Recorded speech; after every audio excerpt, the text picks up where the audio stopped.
반갑습니다.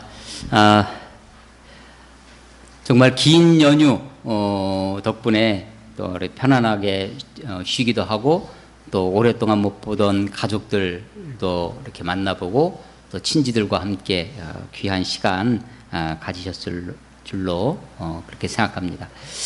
그런 속에서도 이렇게 가족과 함께하지 못하고 또 이렇게 또 혼자서 또 외롭게 보내는 분들이 있는지 우리가 살펴보고 또 함께 할 수 있었으면 좋겠다라는 생각을 더불어 갖게 됩니다.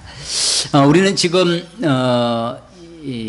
소위 지식 정보 사회를 지나서 4차 산업혁명이라고 하는 놀라운 시대를 우리가 예견하고 그렇게 살아가고 있습니다.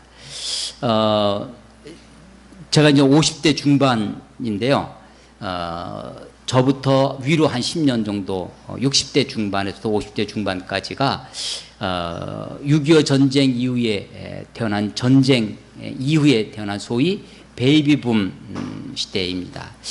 그 참 놀랍죠. 전쟁 때 많은 젊은이들이 죽었는데 그 이후에 전쟁 이후에 베이비붐이 무슨 많은 생명이 태어난다고 하는 것이 참 놀라운 일입니다. 그런 베이비붐 시대를 살아온 우리 50대, 60대는 아마 인류의 어떤 세대 못지않게 변화무쌍한 시대를 살았는데요. 물론 이제 저는 어려서부터 이제 서울로 이사를 와서 살아서 도시 생활을 했지만 저희 세대의 일부는 그야말로 농촌에서 농사를 하면서 학교 갔다 오면 꿀을 뜯기 위해서 들판으로 다니고 봄철에는 학교 가지 않고 모내기 가서 해야 했던 그런 이야기를 하시는 분들도 있죠.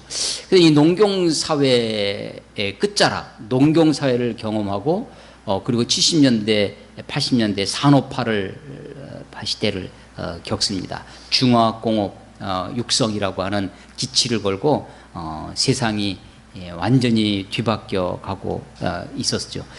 그때 이제 사회적으로는 소위 새마을 운동, 잘 살아보세 이런 것이 있었고 또 민주화 운동이 겸해서 한쪽에서 일어납니다. 산업화 시대가 어느 정도 이제 마무리되어지고 86, 88 아시안 게임 올림픽 이런 것들을 이제 치르고 우리나라가 이제 OECD에 가입도 하고 그렇게 되어집니다. 그러면서 이제 소위 이 컴퓨터 PC로 대표되어지는 이제 정보화 사회, 지식 정보화 시대가 되어지죠.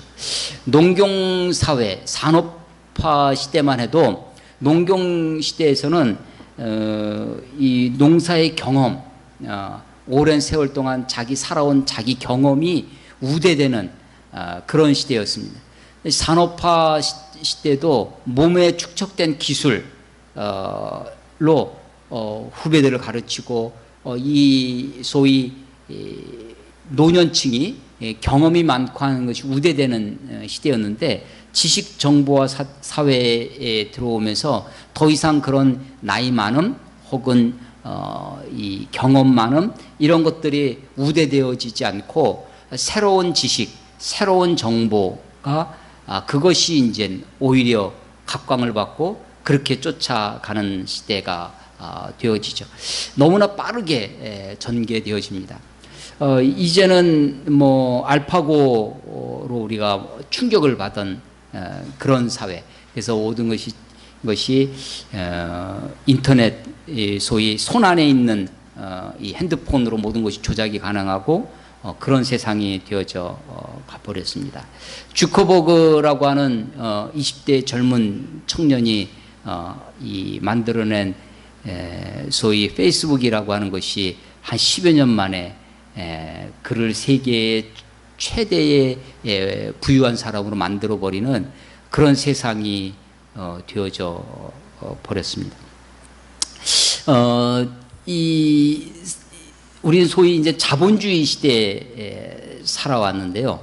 자본주의, 자본이 그야말로 우상이고 자본이 존중되어지고 자본의 힘으로 세상이 움직이는 거죠.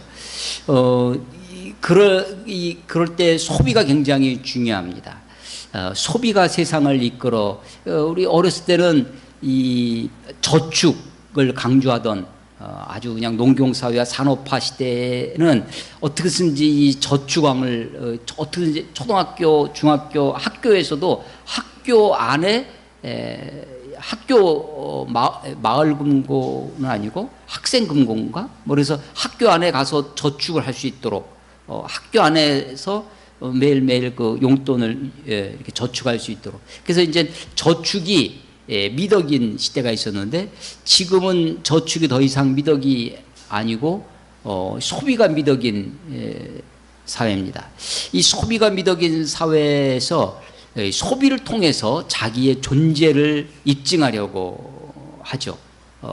소비를 통해서 자기가, 그래서 그것이 좀 더 버블린 효과라고 하는데, 소위 이 소비를 통해서 자기를 나타낼 뿐만 아니라 자기 과시를 하게 됩니다. 뭐 명품족 같은 것도 다 그런 거게 되겠죠. 소비를 통해서 자기를 과시하는 세상입니다.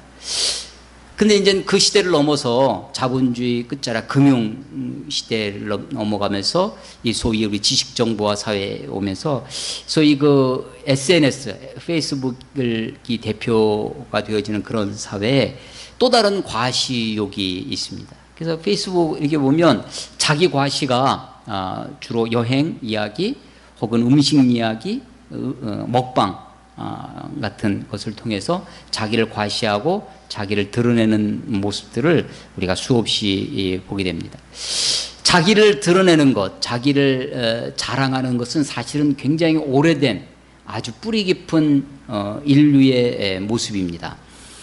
바벨탑 사건을 우리가 기억하는데, 창세기 6장, 7장, 8장에 걸쳐서 바벨탑 이야기가, 이제 홍수 이야기가 있고, 그 다음에 홍수 다음에 있는 것이 바벨탑 이야기입니다. 홍수로 온 세상을 하나님이 심판하셨는데, 그리고 나서 물이 다 빠지고 사람들이 다시 이 땅에서 살기 시작하면서 홍수에 대한 두려움이 있을 뿐만 아니라, 그래서 이제 우리가 흩어짐을 면하자라고 하면서 그들이 탑을 하나 쌓죠. 그러면서 하는 얘기가, 우리가 우리 이름을 내고 이름을 내겠다라고 하는 것이죠. 그 바벨탑을 통해서 인간이 자기 자신을 드러내고 쇼업하고 자기를 과시하고 하려고 하는 것들을 우리가 보게 됩니다. 저는 이제 어떻게 보면 워드플레이, 말장난 같아 보이기도 하지만, 사람의 말이, 언어가 굉장히 인간의 사고나 삶에 있어 굉장히 중요한 역할을 한다라고 생각을 합니다. 어느 나라 어느 민족이든지요, 아주 기본적인 말은 비슷비슷합니다. 처음 시작할 때 입술 순자를 쓰거든요. 순음, 입술이 벌어지면서 나는 소리, 맘마, 엄마, 파파, 마마, 이 아브라함 할 때 아브가 아버지란 뜻이거든요. 이게 다 순음입니다. 이 맘마, 아빠, 이런 것들이 다 기본적인 언어죠. 그뿐만 아니라 저는 이 사람, 살아가다, 이게 사람은 살아가는 거죠. 살아가다, 사랑하다.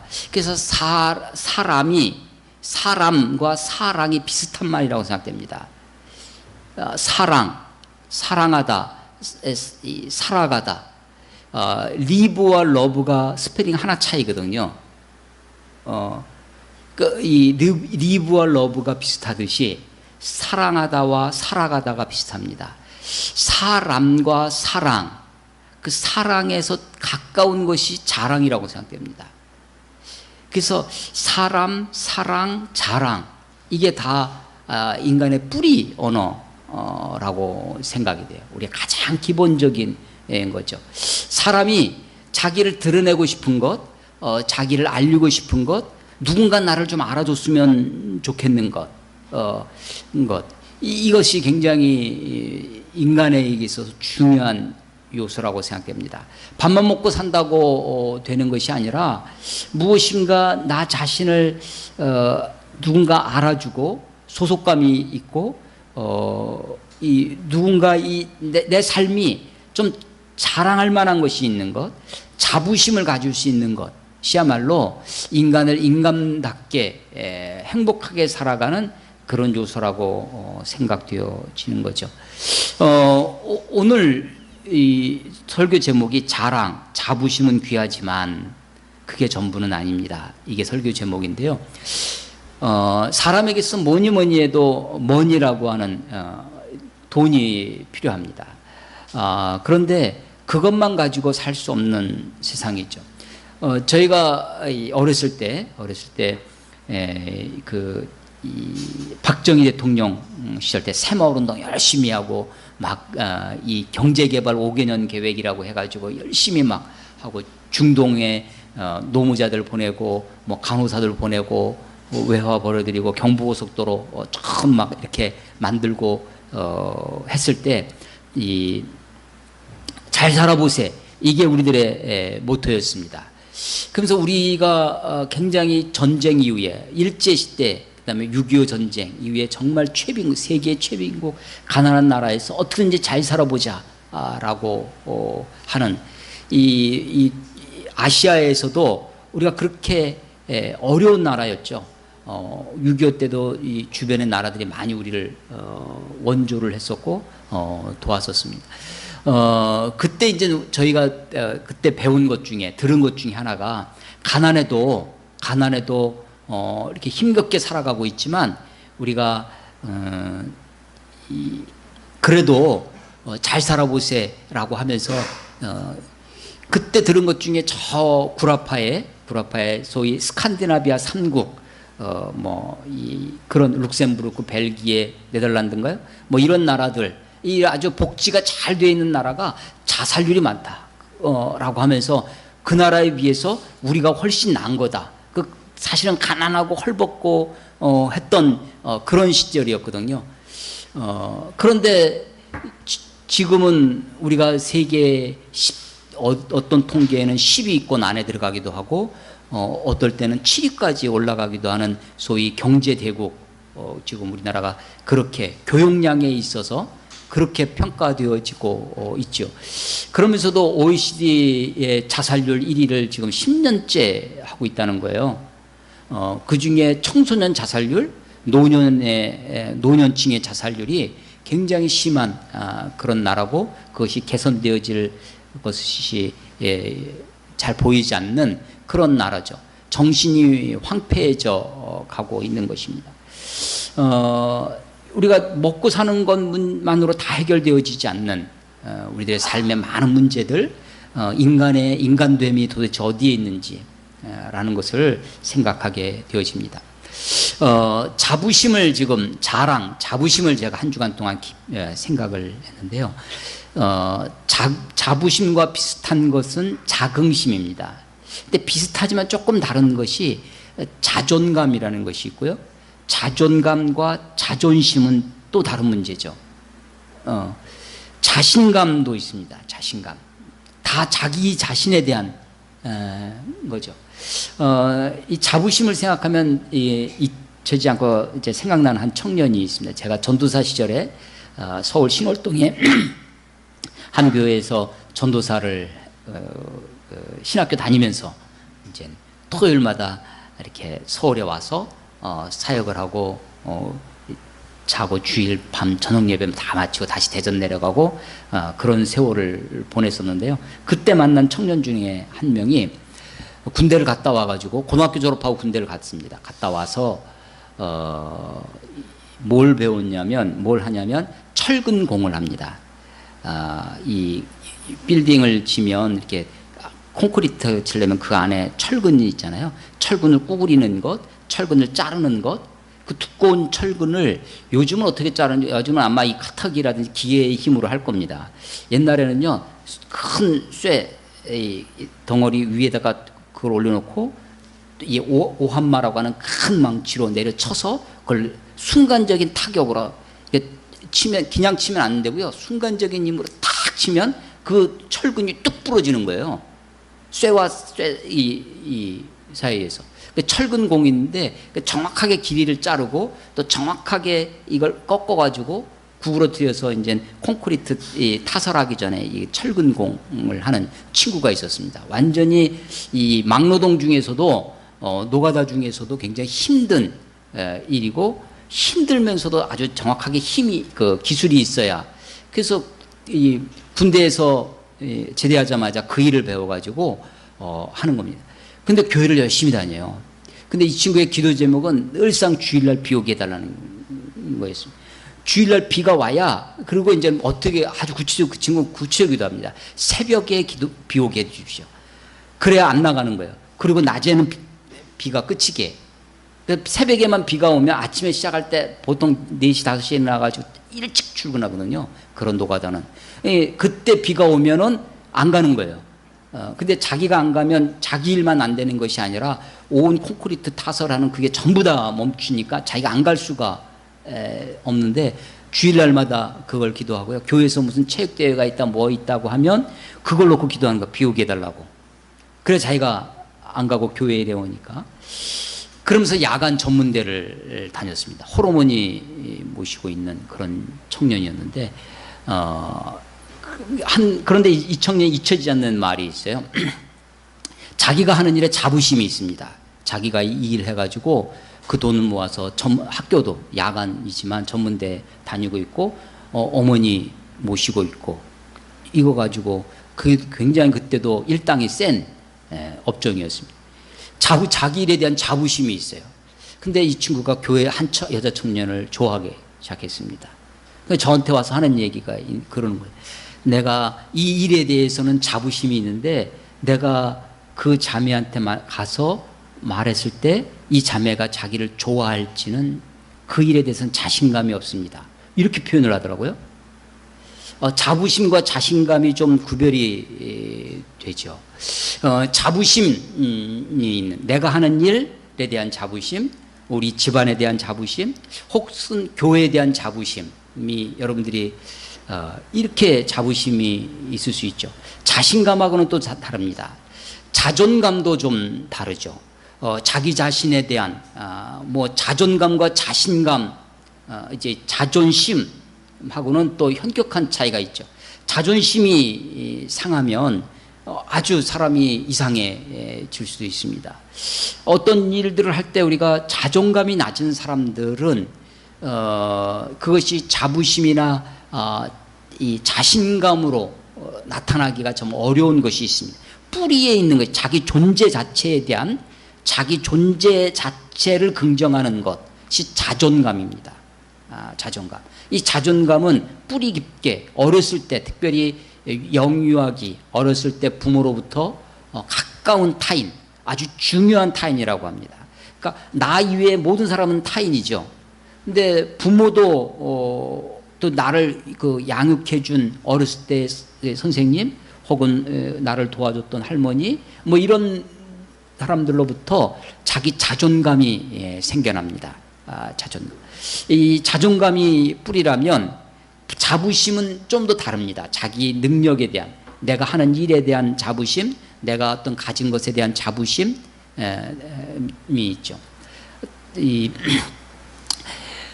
이 자기 자신에 대한 것들, 우리가 단지 돈이나 혹은 다른 어떤 것뿐만 아니라 그것만으로 인간이 사는 것이 아니라 내가 하는 일에 대한 자부심, 내 삶에 대한 자부심이 있을 때 우리는 근본적으로 행복하게 살 수 있겠다라는 생각을 갖게 되어집니다. 그런데 이 자랑, 자부심, 이게 참 귀한 것인데 오늘 설교 제목이 그게 전부는 아닙니다 라고 하는 거죠. 자부심, 자랑이 굉장히 인간의 뿌리 깊은 인간의 존재와 맞닿는 그런 이야기다라는 말씀을 좀 드리면서요. 오늘 이 성경은 뭐라고 말씀하시냐면 제가 오늘 23절부터 26절까지를 두 단락으로 이렇게 나눠놨는데 실제로 23절에 여호와께서 이와 같이 말씀하시되 25절에 여호와의 말씀이니라. 하나님의 말씀의 두 덩어리를 지금 예레미야가 하고 있습니다. 이 앞에 22절까지는 이스라엘에 대한 심판의 메시지입니다. 하나님이 지금 이스라엘을 심판한다는 것입니다. 그래서 그 심판에 이스라엘의 그 심판 앞에 이 예레미야가 슬픔을 노래합니다. 슬프도다라고 하면서 내 마음이 병들었도다. 라고 그렇게 이야기를 하는 것을 보게 됩니다. 8장 18절에 슬프다 나의 근심이 어떻게 위로를 받을 수 있을까? 내 마음이 병들었도다. 내 딸 내 백성이 심히 먼 땅에서 부르짖는 소리로다. 여호와께서 시온에 계시지 아니한가? 시온은 예루살렘을 이야기하는 겁니다. 예루살렘의 다른 이름이 시온이죠. 그래서 이 하나님이 유다와 예루살렘을 심판하시는 그 심판의 메시지를 쭉 전하는데 심판하실 거라는 거죠. 저 먼 나라, 이방 나라, 바벨론입니다. 이 바빌로니아에 의해서 이 나라를 하나님이 심판하실 것을, 그래서 이 나라를 다 흩어버리고 멸절시킬 것을 이야기합니다. 너희가 부끄러움을 당할 것이다 라고 하는 거죠. 9장 21절에 보면 무릇 사망이 우리 창문을 통하여 넘어 들어오고, 사망이 창문을 통해 넘어 들어온답니다. 우리의 궁실에 들어오며 그 궁 안에, 왕궁 안에 들어온다는 거죠. 궁실에 들어오며 밖에서는 자녀들을, 거리에서는 청년들을 멸절하려 하느니라. 거리에서 청년들, 우리 자녀들이 짓밟히고 그들이 죽임을 당할 거라는 것입니다. 22절에 너는 이같이 말하라. 여호와의 말씀이 사람의 시체가 분토같이 들에 떨어질 것이며, 사람들이 다 하나님의 심판 앞에 이스라엘, 유다와 예루살렘의 그 사람들의 시체가 분토처럼 그렇게 흩어진다는 거예요. 다 죽는다는 거죠.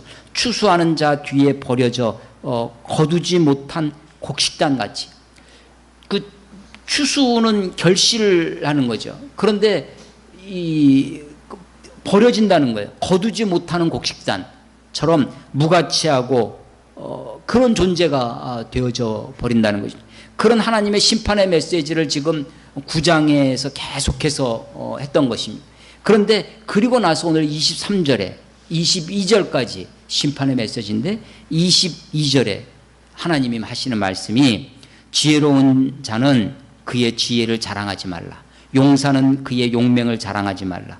부자는 그의 부함을 자랑하지 말라. 자랑하지 말라는 것입니다. 저는 이제 군인교회까지 하면 5개 정도 되나요? 청년대학, 처음 중학교 1학년부터 대학 졸업할 때까지 한 교회를 다녔고요. 군대에 가서 군인교회, 그리고 군대 제대하고 이제 신학교 다니면서 대전에서 한 교회 잠깐 섬기고, 서울에 아까 말씀드린 신월동에, 그 다음에 대치동에 목양교회, 그리고 이제 우리 포도나무 교회입니다. 간단합니다, 교회는. 그런데 대치동에서 한 10년 있었죠. 강남 뉴스에 그 대한민국 1%의 부자들이 산다고 하는 거기서 이제 부사역자로 이렇게 있었습니다. 부목사로 있으면서 많은 분들을 이제 경험하게 되죠. 그 중에 이런 거기에 이제 저보다 연배가 있으셨던 분들은 굉장히 존경할 만한 분들이 많이 있어요. 그분 중에 일부는, 상당수가 자수성가형 부자입니다. 의사, 변호사, 뭐 이런 사람들, 뭐 사업을 했던 자기 스스로 성공한 사람들이 그래도 대부분은 그런 분들이에요. 일부가 좀 소수가 있는데 물려받은 부자가 있습니다. 그리고 그거보다 또 조금 더 소수가 있는데 그야말로 갑자기 이 로또처럼 자기가 옛날에는 잠실뻘 그게 아주 다 뽕나무 밭이었다고 그러거든요. 그 잠실할 때 잠자가 다 뽕나무, 거기에 이 버려진 땅을 가지고 있었는데 그게 갑자기 수용되고 아파트 단지가 들어오고 하면서 그냥 갑자기 부자가 된 거죠. 물려받은 것도 아니고 그냥 뭐 그래서 한 부자들이 있어요. 이름하여 졸부라고 우리가 얘기를 하는 거죠. 근데 그 자수성가형 부자들, 의사, 자기가 물려받은 거 한 것도 없지만 열심히 공부하고 해서 의사 되고 뭐 판사 되고 뭐 이런 신분들 보면 굉장히 삶이 성실합니다. 성실하고 겸손하고 얼마나 열심히 살고 그런 분들이 교회에서 신앙생활 하시는 분들 보면 굉장히 존경할 만한 분들도 있죠. 문제는 이제 그 다음 세대, 그러니까 저는 제가 있고 그 윗세대에 있고요. 제가 이제 청년들 이렇게 있으면 이 청년들은 대부분 고생 안 하고 거기서 태어나서 거기서 이 청년을 결혼하는 청년들 이렇게 보면 그때 막 이 부목사하면서 그 일원동에 이 방통가짜리 그 뭐 연립이나 뭐 이런 데 사는데 이 청년들 결혼하는데 딱 가서 보면 집들이라고 해서 가서 보면 아파트도 넓고 온갖 시설이나 이런 것들이 자기 아버지들이 사는 거와 똑같이 그보다 더 새 거로 그렇게 갖춰놓고 이제 사는 것을 이제 보게 됩니다. 이분들이 삶에 문제가 생기면요, 평상시에는 굉장히 겸손하고 성실하고 그래요. 근데 신앙을 갖는데 신앙이 저분이 정말 신앙일까?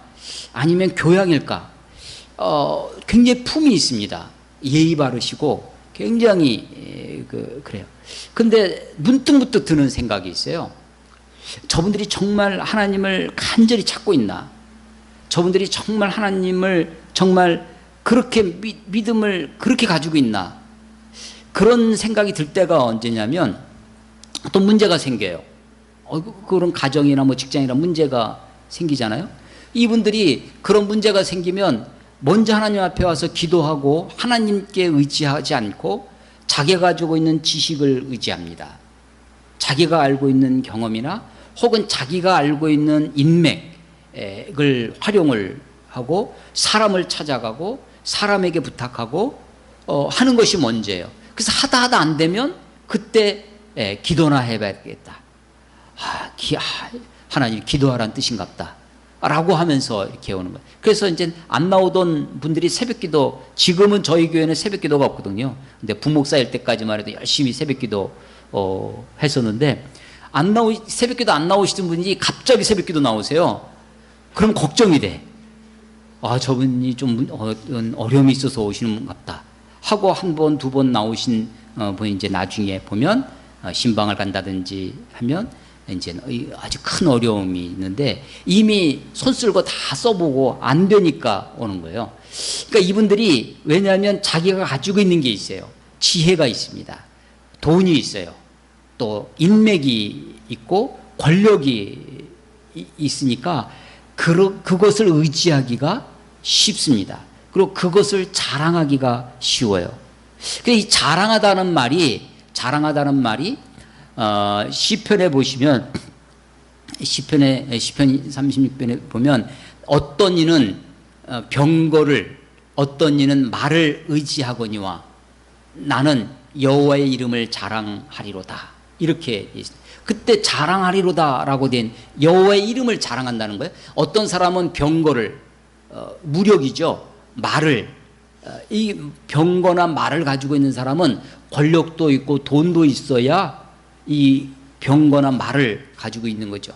어떤 사람들은 병거와 말을 의지하지만 나는 하나님을 의지하겠다라고 하는데 그 의지한다라는 말을 자랑한다라고 써져 있어요. 그러니까 자랑과 의지가 영어 성경도 보니까 그게 트러스트인입니다. 하나님을 자랑한다라는 것이 하나님을 의지하는 것이죠. 우리가 이 자랑이 몸에 배기도 합니다. 심지어는 이제 우리가 별것 다 자랑하는데 요즘은 이제 목사님들 모임에 가면 목사님들 모임엔 제가 젊은 축에 속하거든요. 그래서 젊다면 무슨 일이 벌어지냐면 무슨 모임에 가면 제가 시다바리를 해야 하는 그런 나이입니다. 이분들이 다 할아버지가 이제 되어 가시고 있죠. 이 손주 자랑 하면 막 이야기가 나오기 시작합니다. 손주 자랑할 것 없으면 자기가 키우는 개라도 자랑합니다. 집에서 키우는.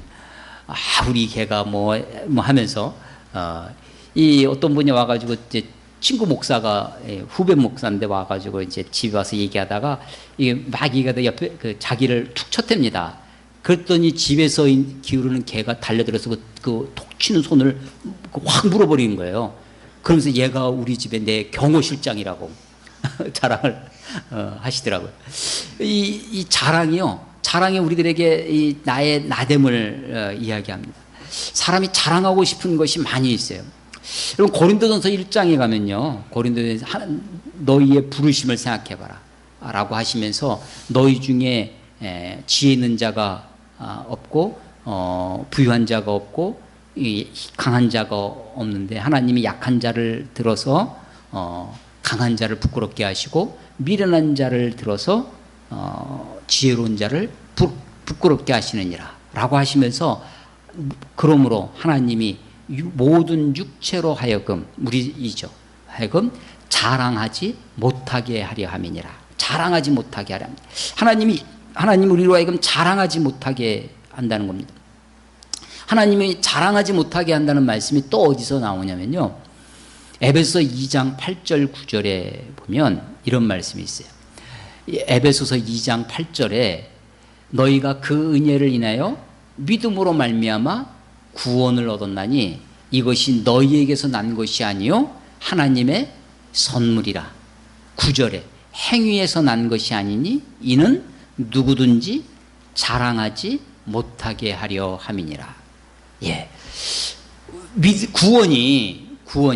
구원이야말로 100% 하나님의 것이죠. 하나님의 선물입니다. 그런데 그 하나님의 선물이 우리들에게 임하는 통로가 있어요. 구원은 그런데 모든 사람의 것은 아닙니다. 구원이. 하나님은 모든 사람이 구원을 받기를 원하시지만 구원이 모든 사람의 것은 아니에요.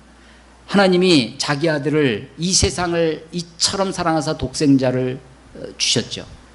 온 인류를 위하여 주님은 십자가에서 죽으셨습니다. 그러나 구원은 믿음은 모든 사람의 것이 아닙니다.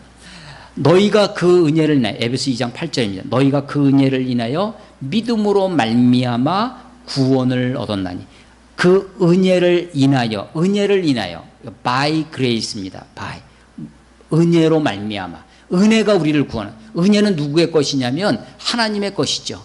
하나님이 우리에게 베푸시는 것, 하나님이 우리에게 베푸시는 호의 이게 은혜입니다. 누구에게 베푸는 거냐면 받을 자격이 없는 자에게 주시는 호의. 내가 아무것도 하는 것이 없는데 받을 자격이 없는 나에게 주시는 하나님의 호의가 은혜입니다. 그래서 은혜가 나를 구원하는 것입니다. 그런데 그 은혜가 나에게 오는 통로가 있어요. 믿음으로 말미암아 through faith입니다. 우리 중고등학교 시절 때 전치사 배우면 through는 무엇을 이게 그림으로 보면 이게 이 통 같은 데를 통해서 through 통하여라는 겁니다. 믿음이라는 것을 통해서 through faith입니다. 믿음을 통해서 나에게 구원이 임하는 것입니다. 이것이 하나님의 선물이라는 것입니다. 뇌물이 아닙니다. 뇌물은 뭐냐면 미리 주고 나중 무엇인가를 기대하고 주는 거죠. 뇌물이 아닙니다. 보상도 아니에요. 대가도 아니에요. 내가 뭘 했기 때문에 나에게 주시는 내 어떤 행위 때문에 내 어떤 것 때문에 주시는 보상, 대가도 아닙니다. 무엇을 기대하고 우리에게 주시는 뇌물도 아니에요. 그냥 기프트입니다. 선물입니다. 구원은 선물이에요. 그런데 이것이 믿음으로 말미암아 구원을 얻느니 이것이 하나님의 선물이라 행위에서 난 것이 아니니 행위에서 나면요 이 구원이 예를 들어서 행위 여러 가지 행위가 있겠죠. 그 중에 대표적인 행위 선행 착한 일을 많이 하면 구원을 주겠다 라고 하면 내가 구원을 받았어요. 그 조건으로 착한 일을 많이 해서 선행을 많이 해서 구원을 받았어. 그러면 구원받지 못한 사람에게 내가 자랑을 난 이렇게 선행을 해서 내가 구원을 받았어. 넌 뭐하냐 라고 자랑할 수 있을 겁니다. 만약에 지식이 많은 사람 지혜가 높은 사람 학점 좋은 사람이 구원받는다 라고 하면 구원받지 못한 사람에게 자랑할 수 있을 겁니다. 나는 이렇게 공부 열심히 해가지고 요즘 신천지에서 14만 4천 명을 뽑기 위해서 시험을 본답니다. 20만 명이 넘어 통계 수차가. 그러니까 신천지에서 전 세계에 있는 신천지인들을 모아놓고 하얀 옷 입고 줄 쭉 과거 시험 보듯이 앉혀놓고 이 14만 4천 명에 들기 위해서 새 언약, 걔네들이 이야기하는 신천지 언약을 대해서 배우고 그것을 이렇게 시험을 봐서 14만 4천 명을 뽑겠다는 그런 발상을 하고 있어요. 그래서 만약에 뽑히면 14만 4천 명 안에 들면 내가 자랑할 수 있을 거 아니에요. 근데 자랑할 게 없어요. 자랑하지 못하게 하려 함이라. 행위에서 난 것이 아니니 누구도 자랑하지 못하게 하는 것입니다. 하나님이 우리들에게 하시는 것이 뭐냐? 자랑하지 못하게 하시는 것입니다. 구원이 그렇습니다. 구원이. 누구도 자기의 구원을 자랑할 것이 없습니다. 성경에 그런데 자랑한다는 이야기가 조금 있는데요. 고린도전서에서부터 바울이 이야기하고 고린도 후서에 가면 고린도 교회를 향해서 바울이 뭐라고 하냐면 우리가 너희의 자랑이 되고 너희가 우리의 자랑이 되기를 원하노라. 고린도 교회를 향해서 이렇게 얘기합니다. 바울은 또 뭐라고 얘기하냐면 나의 약함을 자랑하노라. 자기의 약함을 자랑한다고 이야기를 합니다. 심지어는 바울은 갈라디아서 6장 14절에 보면 오직 십자가 외에는 자랑치 아니하니 십자가만을 자랑한다고 합니다. 구약에 보면 역대상과 시편에 보면 하나님의 그의 성호를 자랑하라. 하나님의 거룩한 이름, 성호죠. 하나님의 이름을 자랑하라 라고 그렇게 이야기를 하십니다. 하나님을 자랑하는 것이 있죠. 오늘도 보시면 자랑하지 말라. 지혜로운 자는 그 지혜를 자랑하지 말라. 용사는 그의 용맹을 자랑하지 말라. 부자는 그의 부함을 자랑하지 말라. 여러분들에게는, 젊은 여러분들에게는 젊음을 자랑하지 말라라고 할 수 있을까요? 예. 은교라고 하는 소설, 영화로 됐는데 거기에 아주 그 인상적인 대사 중에 하나가 젊음이 너희의 노력으로 얻은 자랑이 아니듯 늙음도 내 수치가 아니라고, 내 부끄러움이 아니라고 하는 그런 장면이 있습니다. 젊음, 미모 혹은 훈남, 훈녀로 대표지는 외모, 이런 것도 자랑할 것이 아닙니다. 지혜나 부함이나 용맹도 다 지나가는 것입니다. 다 육체에 속한 것이죠. 어느 것도 자랑하지 말라고 하십니다. 그러면서 24절 자랑하는 자는 이것으로 자랑할지니 두 가지를 얘기하십니다. 곧 명철하여 나를 아는 것, 하나님을 아는 것을 자랑하는 것입니다. 그게 명철이라는 것입니다. 하나님을 아는 것, 명철하여 나를 아는 것과 나 여호와는 그 하나님은 사랑과 정의와 공의를 땅에 행하는 자인 줄 깨닫는 것이라. 이걸 자랑하라는 겁니다. 그러니까 자랑을 뭐냐면 둘 다 아는 것과 깨닫는 것이에요. 그러니까 뭔가 그때 이 아는 것은요, 어떻게 아는 것이냐면 머리로 아는 것이 아닙니다. 기노스코라고 하는 단어인데 이것은 경험적으로 아는 것입니다. 대표적인 것이 어디 있냐면 누가복음에 보면 그 예수님의 어머니 마리아에게 수태고지, 임신할 것을, 성령으로 잉태할 것을 천사가, 가브리엘 천사가 수태를 알려주는 수태고지 이야기가 있습니다. 그때 이 마리아가 하는 나는 사내를, 남자를 알지 못하거늘 어찌 이런 일이 있을 수 있겠습니까? 할 때 남자를 알지 못한다라고 하는 단어입니다. 이 남자를 알지 못한다는 것은 이것은 경험적으로 알지 못한다는 거죠. 나는 말이지 아버지도 알고 형제들도 알고 주위에 많은 남자들을 알고 있을 터인데 그렇게 아는 것이 아니라 경험적으로 아는 것이죠. 하나님을 알아야 됩니다. 하나님을 아는 것, 이것이야말로 자랑할 것이다 라고 하는 것입니다. 하나님을 깨달아야 되는데 어떤 하나님을 깨닫냐면 하나님이 사랑과 정의와 공의를 어디에서? 땅에서 행하는 자인 것을 알아야 된다는 거예요. 그것을 하나님이 사랑과 정의와 공의를 땅에서 행하는 분이시구나, 이걸 깨닫는 것이지 그것을 자랑하라는 것입니다. 여러분, 하늘은 100% 사랑이 이루어지는 것입니다. 하늘은 100% 정의로운 곳입니다. 하늘은 100% 공의로운 곳이에요. 땅은 그렇지 않습니다. 땅은 사랑이 왜곡되어집니다. 부모가 자식을 사랑하는 것도요, 아가페 사랑, 아주 가장 놀라운 사랑이죠. 그렇지만 이 부모의 사랑도 왜곡되어집니다. 뉴스에 나오는 아주 잔인하고 비정한 이야기, 친부가 자기 딸을 성폭행하는 그런 정말 패륜적인 이야기가 아니더라도 정말 아가페인데도 애기들이 막 하면 잠 못 자게 밤새도록 칭얼대 가면 귀찮아질 때도 있고요. 아, 이것이 왜 태어나서 뭐 이럴 때도 있고 온갖 것이 있죠. 아니, 그런 뿐만 아니라 내가 내 자식은 사랑하지만 부모의 사랑의 한계는 내가 내 자식은 사랑하지만 옆집 아이는 사랑하지 못하는 거거든요. 이게 차이가 있는 거죠. 이 땅은 그 사랑이 온전히 이루어지지 않습니다.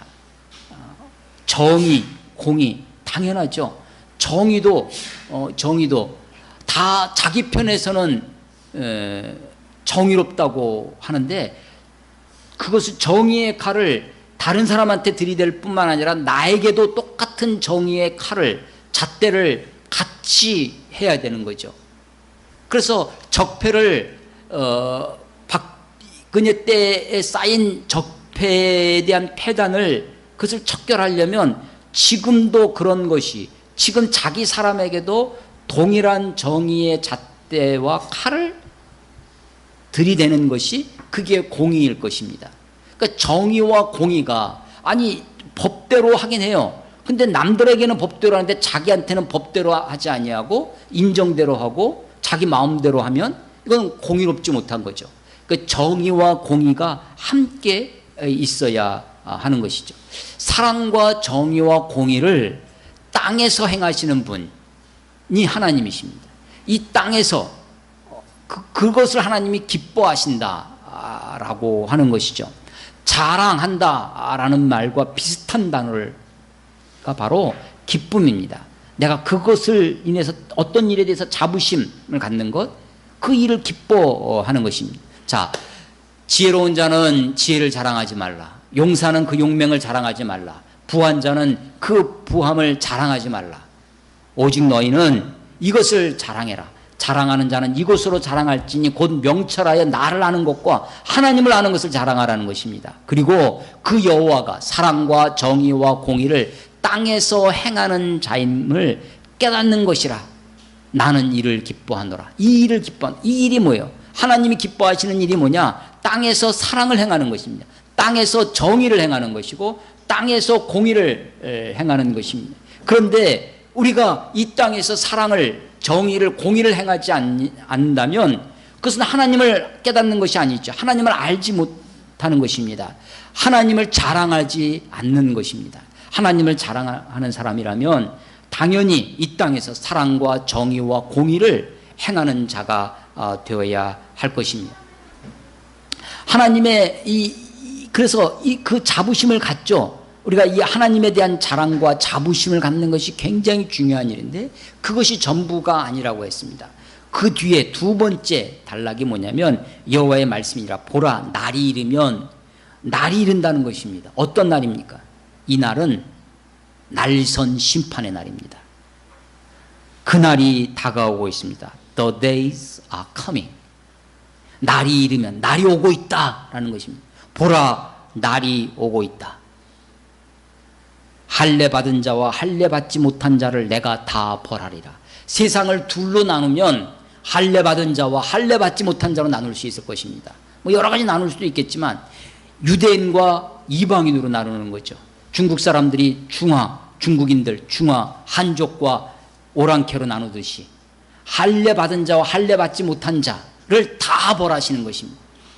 왜냐하면 다른 민족들 26절에 애굽과 유다와 에돔과 암몬 자손과 모압과 및 광야에 살면서 살적을 깎는 자들에게라. 무릇 모든 민족은 할례를 받지 못하였고 이스라엘은 마음의 할례를 받지 못하였다. 하나님이 다 심판한다는 것입니다. 다 벌하겠다고 하는 것입니다. 자, 그러니까 내가 자부심을 가져요. 자긍심을 가집니다. 근데 그 자부심과 자긍심이 나를 구원하는 것이 아닙니다. 그게 전부가 아니라는 것입니다. 구원이 행위에서 난 것이 아니니 이는 누구든지 자랑치 못하게 하려 함이니라 라는 말씀을 기억하셔야 됩니다. 우리가 마지막 때에 가면 우리가 어렸을 때 옛날에 어렸을 때 부흥회를 많이 했거든요. 봄, 가을로 부흥회를 했습니다. 우리 교회는 부흥회를 한 번도 안 하는데, 부흥회를 하면 부흥사 목사님들 주 레파토리 중에 하나가 소위 이 상급에 대한 말씀입니다.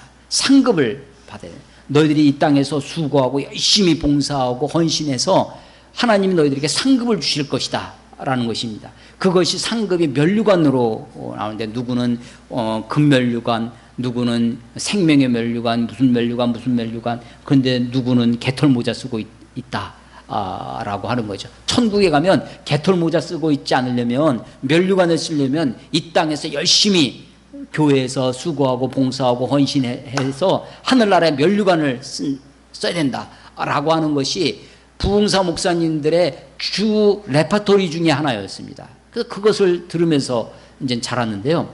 성경을 읽다 보니까 요한계시록에 보니까 무슨 말씀이 있냐면, 그 마지막 24장로와 또 이 보좌 앞에 어린 양 예수가 있는데, 그 앞에 나아가서 면류관을, 내가 쓰고 있는 면류관을 벗어서 그 발 앞에 내려놓는다는 거예요. 나는 이게 자랑인 줄 알았는데, 이게 면류관을 내가 뻐기며 살 줄 알았는데, 가서 보니까 다 하나님의 은혜라는 거예요.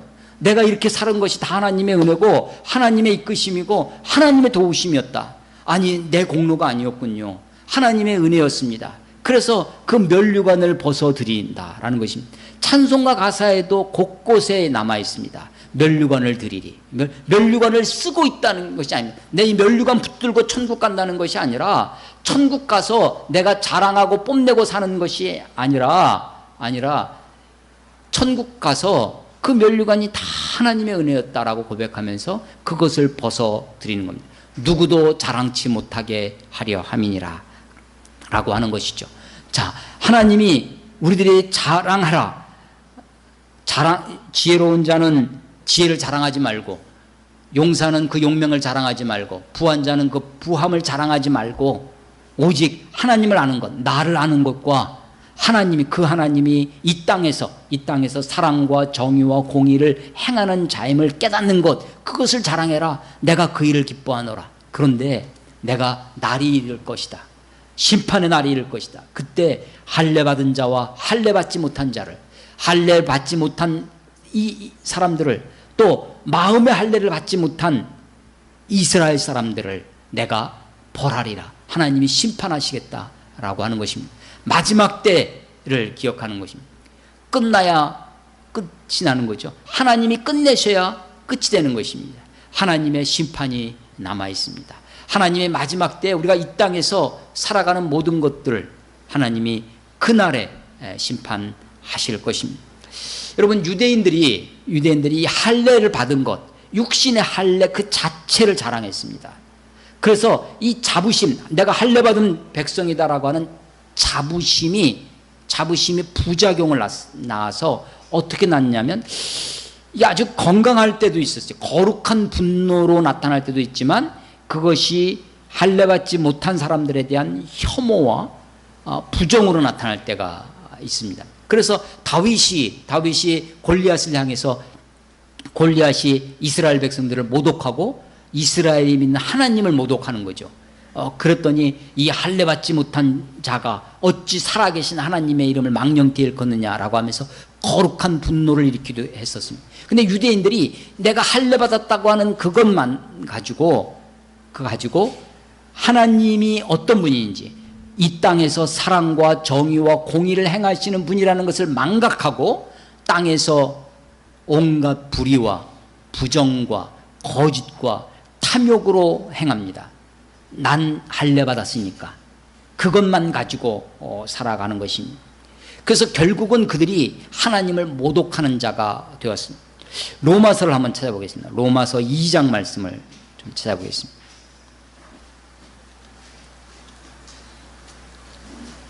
로마서 2장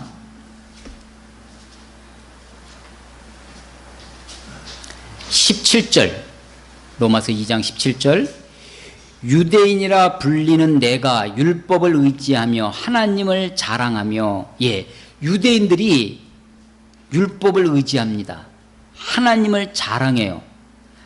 율법의 교훈을 받아 하나님의 뜻을 알고 지극히 선한 것을 분간하며 맹인의 길을 인도하는 자여, 어둠에 있는 자의 빛이요, 율법에 있는 지식과 진리의 모본을 가진 자로서 어리석은 자의 교사요, 어린아이의 선생이라 스스로 믿으니. 이런 사람들이 23절, 율법을 자랑하는 내가 율법을 범함으로 하나님을 욕되게 하느냐. 율법을 자랑하는 내가 율법을 범함으로 하나님을 욕되게 한다고 하는 것입니다. 어쩌면 우리가 그리스도인이라고 하는 자부심이 정말 필요하죠. 정말 소중한 것입니다. 바울이 내가 복음을 부끄러워하지 아니하노니, 부끄러워하지 아니한다, 이중부정이죠. 부끄러워하다, 이것도 부정이고 하지 않는다는 것, 이중부정입니다. 내가 복음을 부끄러워하지 아니하노니, 이 말은 내가 복음을 자랑한다 라는 강한 표현입니다. 내가 복음을 자랑한다는 것입니다. 예수님도 이런 말씀을 하시죠. 너희가 사람들 앞에서 나를 부끄러워하면 나도 하나님 아버지 앞에서 너희를 부끄러워하리라 라고 하십니다. 우리가 자랑할 것, 우리가 복음을 자랑하고 하나님을 자랑하고 내가 하나님의 자녀인 것을 자랑하고 자부심을 가지고 살아야 됩니다. 그런데 내가 하나님의 사람이라고 하면서 하나님의 자녀라고 하면서 온갖 불의와 부정과 탐욕으로 살아간다면, 온갖 거짓된 삶을 살아간다면, 겉만 포장해서 주일날, 그야말로 썬데이 크리스찬이죠. 주일날 교회에 오는 이사야가 마당만 밟을 뿐이니라 라고 하는 것처럼 너희가 마당만 밟았다는 것입니다. 수많은 선지자들이 너희들이 드리는 이 제사, 사실은 제사를 하면 번제를 드리면 고기 타는 냄새가 나잖아요. 고기를 태우니까 아마 그 냄새가 온 예루살렘에 진동했을 것입니다. 그런데 그 냄새가 역겹다는 거예요. 하나님이 그것이 이 제사를 그쳤으면 좋겠다. 아니, 심지어는 말라기 마지막 선지자입니다. 그 말라기는 심지어는 이 성전문을 닫을 자가 있었으면 좋겠다 라고까지 이야기를 하는 것입니다. 너희가 드리는 월삭, 매월 드리는, 너희가 드리는 안식일, 너희가 드리는 절기에, 너희가 드리는 번제에 내가 역겹다. 너희의 비파 소리를 좀 그만해라. 성가대에 치워버려라, 이런 거죠. 요즘식으로 하면. 그게 그들이 겉으로는 하나님을 믿는다고 하면서 예배를 드리고 제사를 드리고 그러면서 온갖 세상에서는 불의와 부정과 거짓과 탐욕으로 일관된 삶을 사는 거죠. 하나님을 안다고 하면 하나님이 땅에서 사랑과 정의와 공의를 행하는 자임을, 그것을 기뻐하시는 자임을 깨달아야 되겠다고 하는 것입니다. 그래서 유대인들이 율법을, 하나님을 자랑하는 그들이, 율법을 자랑하는 그들이 율법을 범함으로 하나님을 욕되게 한다는 것이죠. 그래서 오늘날도 하나님의 이름을, 소위 개독교라고 하는 이름을 듣게 되는 것이 세상 사람들이 악의적인 것도 물론 있겠지만 그리스도인들의 탐욕과 거짓과 그리스도인의 죄악이 세상 가운데 그렇게 비춰지는 것이다 라고 하는 것입니다. 자랑과 자부심 소중합니다. 우리가 그 자랑과 자부심을 가지고 비록 헐벗고 비록 가난해도, 비록 우리 교회가 작은 교회라 할지라도, 비록 지하에서 월세 내는 교회라 할지라도 자부심 있는 교회가 됐으면 좋겠다라는 것입니다. 그런데 그 자부심만 가지고 우리가 사는 것이 아닙니다. 자부심이 우리를 구원해 주는 것이 아닙니다. 하나님의 은혜가 있어야 됩니다. 하나님의 심판 앞에, 하나님이 우리들을 벌하시는 앞에 우리가 마음의 할례를 받아야 되겠다는 것입니다. 할례 받은 자와 받지 못한 자뿐만 아니라 마음의 할례를 받지 못한 이스라엘을 하나님이 벌하시겠다라고 하는 것입니다. 우리가 이 할례라고 하는 형식이 있습니다. 예배라고 하는 형식이 있어요. 교회라고 하는 그런 외형이 있습니다. 외형이 있어요. 이게 전부가 아니다 라고 하는 것입니다. 이게 전부가 아니라는 사실을 우리가 잘 알아야 됩니다. 교회를 아주 멋지게, 아주 최첨단으로 웅장하게 짓는다고 그것이 하나님의 기쁨이 아닙니다. 오히려 하나님은요, 여러분 출애굽기 20장에 10계명 율법을 반포하시고 바로 그 다음에 10계명 바로 다음에 나오는 것이 뭐냐면 원시 제단 이야기입니다. 아주 원시적인 하나님의 제단은 어떤 것이었냐면 너희가 돌을 쌓지 마라. 돌을 쌓으려거든 다듬지 말아라. 흙으로 제단을 쌓으면요, 흙으로 단을 쌓으면 높이 쌓지 못하죠. 토단을 쌓으라는 것입니다. 높이 쌓지 못하는 거예요. 근데 돌로 제단을 쌓으면 돌을 다듬지 말아라. 다듬으면요, 다듬지 않은 돌로 엉기설키하면 그것도 높이 못 쌓죠. 그 다듬지 않은 돌도 계단을 만들지 말라는 겁니다. 계단을 만들면 또 높이 쌓게 되죠. 계단을 쌓아서 계단으로 위아래로 올라가면 마치 여자들 짧은 치마 보이듯이 계단을 만들어서 너희의 부끄러운 것이 보이지 않게 해라 라고 하십니다. 그러니까 원시 제단의 모습은 토단입니다. 그런데 돌로 쌓게 되면 다듬지 마라. 다듬으면 각을 만들고 각을 더 멋지게 만들려고 하겠죠. 그래서 인간의 욕심이 한이 없습니다. 내가만 쌓은 단이야 더 잘 쌓으려고 하고 더 아름답게 쌓으려고 하고 지붕도 열게 만들고 순금으로 온갖 치장을 하게 되어지는 것이죠. 여러분, 교회가 그러면서 그것에 대해서 자부심을 갖습니다. 유대인들이 할례 받은 것, 그 육신의 할례 받은 것만으로 자부심을 가져요. 안식일을 지켰다는 것만으로 자부심을 갖습니다. 내가 번제를 하나님께 드렸다는 것만으로 자부심을 갖는 겁니다. 내가 이렇게 헌신했다라는 것을 자랑을 하는 겁니다. 이건요, 신약시대에 와서도 바리새인들에게서도 나타납니다. 바리새인들의 기도가 나는 일주일에 1회에 2번씩 금식하고 소득의 11조를 드리며 하나님 내가 저 사람들과 같지 않음을 감사하나이다. 누구냐면 세리죠. 저 세리와 같지 않음을 감사하나이다. 세리에 대한 혐오가 있어요. 유대인들이 심지어는 그 할례 받은 것에 대한 자긍심이 어떻게 나타나냐면 이방인들에 대한 혐오가 저 이방인들을 뭐라고 표현하냐면 우리가 유대인들 보기에는 다 이방인들이었죠. 이방인들은 다 지옥 갈 사람들이에요. 지옥 갈 놈들입니다. 그래서 뭐라고 표현하냐면 지옥의 땔감들, 지옥의 불 속에 다 들어가서 그 지옥의 불이 꺼지지 않도록 하는 게 다 우리들이에요. 우리가 지옥의 땔감들이라는 거예요. 그래서 할례에 대한 자부심, 그것이 할례를 하나님이 명하셔서 하나님 앞에 내 생명이 하나님의 것입니다라고 고백하며 하나님과 언약관계, 그 언약을 지키기 위해서 하나님의 의를 지키기 위하여 사랑과 정의와 공의를 행하는 데에 거기에 관심이 있지 아니하고 그냥 육체의 할례를 행하는 것, 단지 일주일에 하루 안식일을 지키는 것, 번제를 드리고 소를 잡고 양을 잡고 염소를 잡고 피를 뿌리고 하는 그런 행위, 미사와 같은 의식을 껍데기만 있는 그것에 자부심을 가지는 그들을 향해서 하시는 말씀입니다. 자긍심이 어디에서 오십니까? 내가 그리스도인이란 자부심은 도대체 어디에서 오는 것입니까? 그리스도인이라고 하는 자부심이 참으로 땅에 떨어질 대로 떨어져가는 세상입니다.